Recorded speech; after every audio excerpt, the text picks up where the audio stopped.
What up, what up? My name is Dante Vargas Hall, and welcome back to All Things Sports, the show where I talk about anything and everything that has to do with the world of sports today.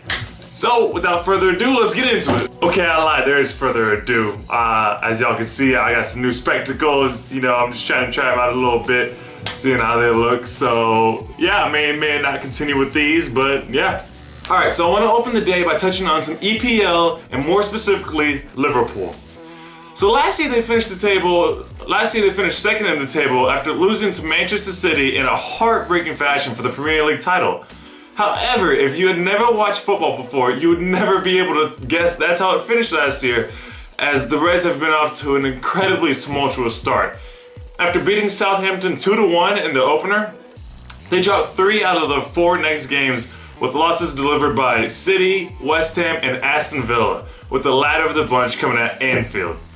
But if that wasn't bad enough, today Liverpool needed 30 PKs to get past Middlesbrough, which is a side that plays in England's second league. However, with all that being said, there is still some hope for a team struggling to find its way with the departure of their best player, Luis Suarez, over the summer.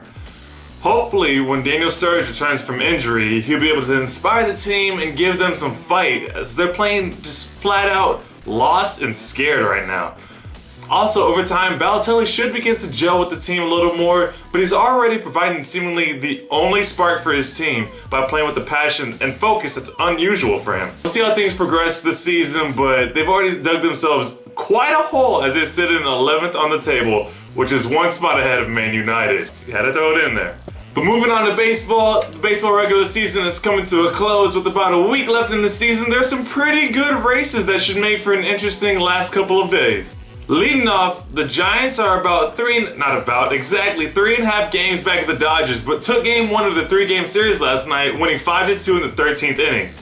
The Royals, of all teams, are only 1 game back for the Detroit Tigers, but both have some pretty easy schedules from here on out, as they'll be playing the bottom feeders of the division. So, you don't know, that's a toss-up. And lastly, the Cardinals are stuck in a tight one with the Cubs. Oh, I'm sorry, I must have been stuck in the early 1900s when the Cubs were actually relevant. Here we go.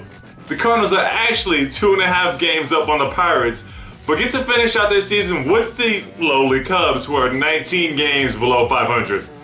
Come on now. While the Pirates still have to go through the Cincinnati Reds, which is no easy task, especially with that kid Johnny Cueto over there. He's alright, he's okay. Not to mention the AL wildcard race is probably the most exciting race of them all, with 5 teams in, count them, 5 games with each other. So it should be a really fantastic finish to the season, and I'm excited to see what happens. So for the last story of the day, guys, I kind of want to wing it again. I did it last time, and I enjoyed it a little bit. So we're gonna have another go with it, and we'll see how it goes. But yeah, I just want to talk about the NBA finally being back in like a month. But still, it's close enough to where we can finally start talking about it again. Although we might see a little something like last year, in which there's 10 teams fighting for playoff spots in the West. It's super competitive, great basketball, and then the East is struggling to even make a second seed, with the Pacers having Paul George hurt, Derrick Rose not exactly healthy, Dwayne Wade maybe not being able to lead the Miami Heat. It's just,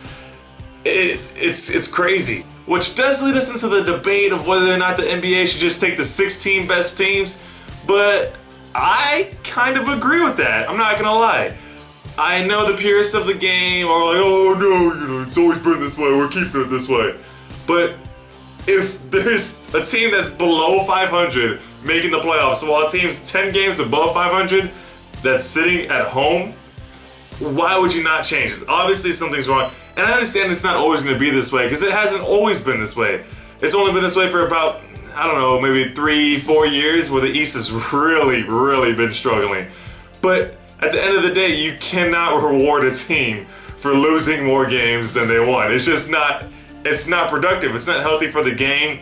And there's all these stars, like rising stars like Goran Dragic, who miss out on opportunities to become great not Hall of Fame, excuse me, that's pushing it, but great everyday household names by making runs in the playoffs, but they can't get in because they're 14 games. They went 48-34 last year, the Suns did. But that wasn't good enough to make the playoffs in the West, which is how tough it was. And that is just, personally, I find that very unfair. And I know life isn't fair, but I think they need to do something about that. I really don't like it. However, on the other hand, it would kind of ruin divisions and just make that kind of pointless. And there's a lot of great rivalries and stuff. And I understand the other side. I understand both sides. Just personally, I lean a little bit to this side, to where I would love to just see the 16 best teams go at it. But that about wraps it up for the show today, guys. Thanks for watching. Go ahead and let me know what you think about the playoff format down in the comment section below. But that's it. Thank you very much. Peace!